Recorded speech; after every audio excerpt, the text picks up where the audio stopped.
नमस्कार दोस्तों, स्वागत है आपका एक और नई वीडियो में। तो आज की वीडियो में हम देखेंगे किरचॉफ का नियम।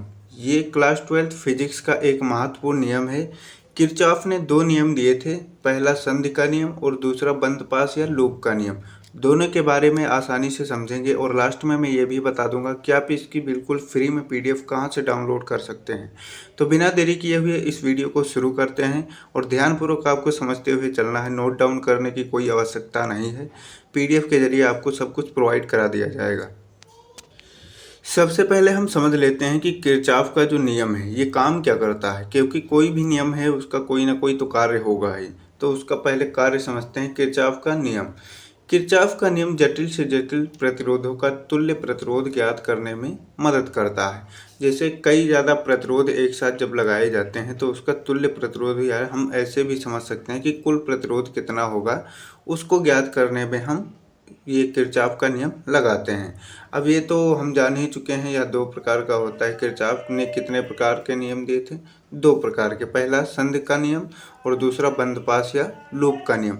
जब भी आप लिखना प्रारंभ करेंगे एग्जाम में तो आपको इसी तरीके से लिखना है। पहले किरचॉफ का नियम हेडिंग डालनी है, फिर उसके बारे में समझा देना है कि ये काम क्या करता है, फिर यह दो प्रकार का होता है, वो हेडिंग्स डाल देनी है, संधि का नियम, फिर बंद पास या लूप का नियम। अब इसके बारे में डिटेल से हम समझते हैं। सबसे पहले हम समझते हैं संधि का नियम। ध्यानपूर्वक यहाँ पर समझना संधि का नियम क्या है। किसी संधि पर मिलने वाली समस्त धाराओं का बीजगणितीय योग शून्य होता है। अब ये नियम कह रहा है कि किसी संधि पर मिलने वाली समस्त धाराओं का या विद्युत धाराओं का जो मान होगा वो क्या होगा, बीजगणितीय रूप से शून्य होगा। अब जैसे यहाँ पर चित्र थोड़ा देखिए ध्यानपूर्वक।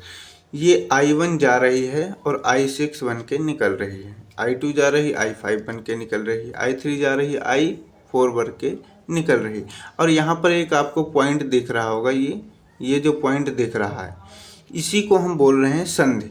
संधि या जंक्शन बोल सकते हैं। जैसे रेलवे स्टेशन होते हैं जहाँ पर ट्रेन आकर एक ही जगह से आकर निकल जाते हैं, यानी कई जगह को जाते हैं। अब इसको आसानी से समझने के लिए हम ये समझ सकते हैं कि जो भी जैसे ये नियम लिखा है, किसी संधि पर मिलने वाली समस्त धाराओं का बीजगणितीय योग शून्य होता है। या हम इसको ऐसे भी लिख सकते हैं कि किसी संधि पर आने वाली समस्त धाराएं जाने वाली धाराओं के बराबर होती हैं, अर्थात सिग्मा I इक्वल टू 0। अब यहाँ पर कैसे हम इसको आइडेंटिफाई करेंगे गणितीय रूप में, देखिए I1 plus I2 plus I3। अब देखिए ये संधि है, संधि पर कितना मान होगा, जैसे आ रही धारा कितनी I1 है, वो तो बन के I6 निकल जा रही, यानी मान के चलो यहाँ पर टोटल 20 वोल्ट धारा आ रही है। ठीक है, कितना आ रही है? 20 वोल्ट। अब 20 वोल्ट आ रही है तो 20 वोल्ट निकल भी जा रही है। 20 वोल्ट यहाँ इस संधि पर आ रही है तो 20 वोल्ट निकल जा रही है। मान के चलो इसमें जा रही है 10 वोल्ट और बाकी 5-5 वोल्ट इनमें जा रही है। तो ऐसे करके 5-5, 5-5 और 10 ऐसे निकल भी जा रही है। यानी इस संधि पर तो हमें धारा कितनी मिल रही है? 0 मिल रही है। यही संधि का नियम कहता है। संधि का नियम कहता है कि किसी संधि पर जो धारा होगी वो कितनी होगी? शून्य होगी, क्योंकि जितनी आ रही थी उतनी तो निकल जा रही है।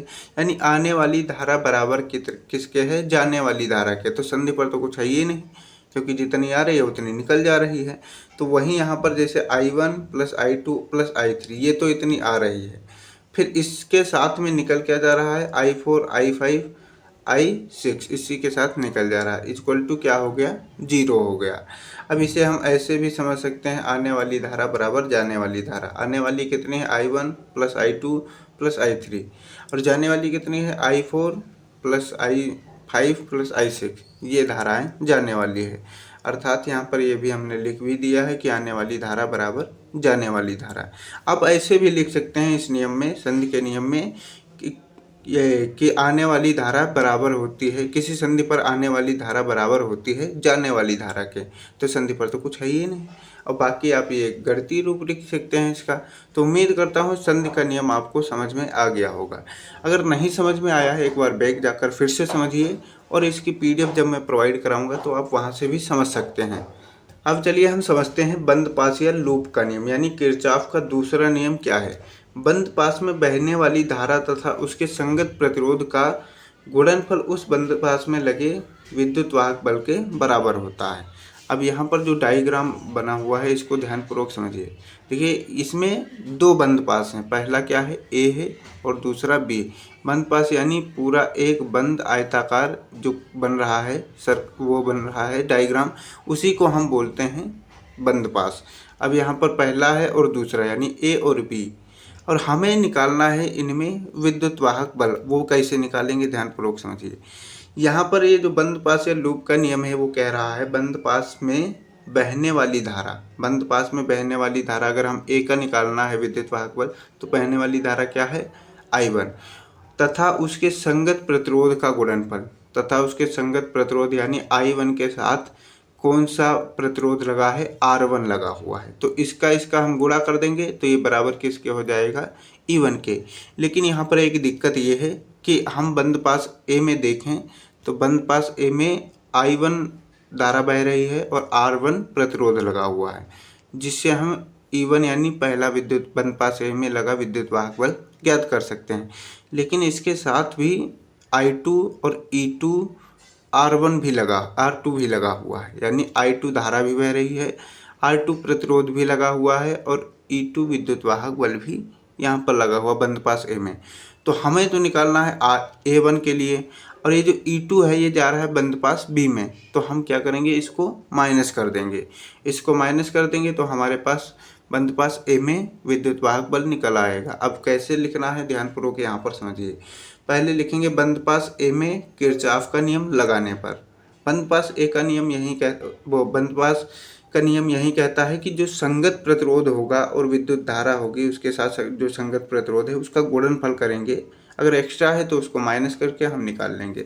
तो जैसे बंद पास ए में लगाएं तो बंद पास ए में I1, यहाँ पर आप देख सकते हैं I1 धारा है और R1 प्रतिरोध है, तो I1 इंटू R1, और जो एक्स्ट्रा है उसको हम माइनस कर देंगे तो I2 यहाँ पर एक्स्ट्रा बह रही है और R2 एक्स्ट्रा लगा हुआ है बंद पास ए में, तो इसको इंटू करके हम माइनस कर देंगे। इक्वल टू क्या हो जाएगा E1 माइनस E2, क्योंकि हम E1 ही हमें चाहिए तो उसमें से E2 हम माइनस कर देंगे।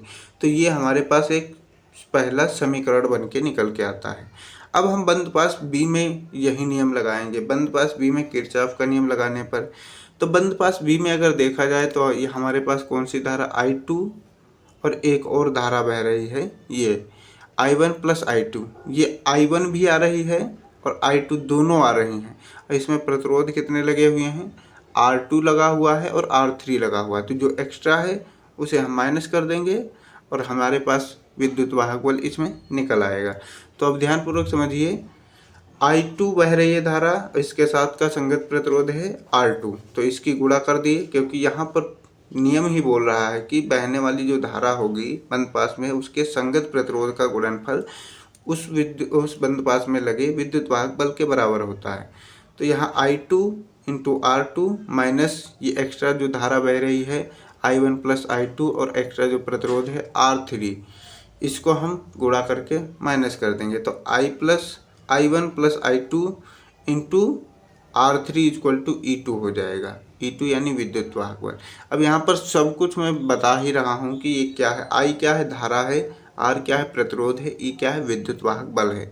आपको इसी तरीके से एग्जाम में लिखना है और ध्यानपूर्वक समझना। इसका सबसे ज़्यादा उपयोग व्हीटस्टोन सेतु में होता है। इस नियम को भी हम लगाकर हम एक फॉर्मूला निकालते हैं, वो ध्यानपूर्वक आपको समझ लेना है।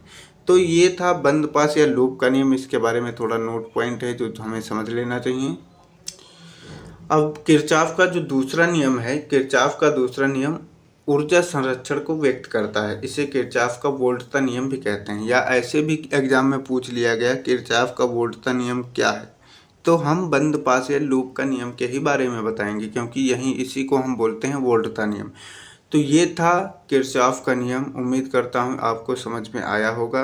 अगर समझ में आया है, चैनल पर नए हैं तो चैनल को सब्सक्राइब कर लीजिए, वीडियो को लाइक कर देना और दोस्तों के साथ हो सके तो शेयर कर देना। अब चलिए हम बात कर लेते हैं कि आप इसकी बिल्कुल फ्री में PDF कहाँ से डाउनलोड कर सकते हैं। पीडीएफ डाउनलोड करने के लिए आपको जाना है टेलीग्राम पर। वहां पर सर्च करेंगे BRGK बाई विपिन। वहां से इस लोगों का एक चैनल दिखेगा जिसमें आप ज्वाइन होकर इसकी बिल्कुल फ्री में पीडीएफ डाउनलोड कर सकते हैं। और थोड़ा ध्यान देना है कि वहां पर मैंने हर प्रकार की पीडीएफ प्रोवाइड करा रखी है, जैसे हिंदी हो गया, इंग्लिश हो गया, फिजिक्स, केमिस्ट्री, इन सब की वहाँ पर पीडीएफ मैं डे बाय डे वीडियो के साथ ही प्रोवाइड करा रहा हूँ। और इंग्लिश की मैंने संपूर्ण पीडीएफ, चाहे हिंदी इंग्लिश में कोई भी टॉपिक हो, ट्रांसलेशन हो, ग्रामर हो, या तो फिर मान के चलो क्वेश्चन आंसर्स हों, सप्लीमेंट्री हो, प्रोज हो, पोइट्री हो, सब कुछ मैंने वहाँ पर प्रोवाइड कराया है 1 जुलाई को, वो भी बिल्कुल फ्री में।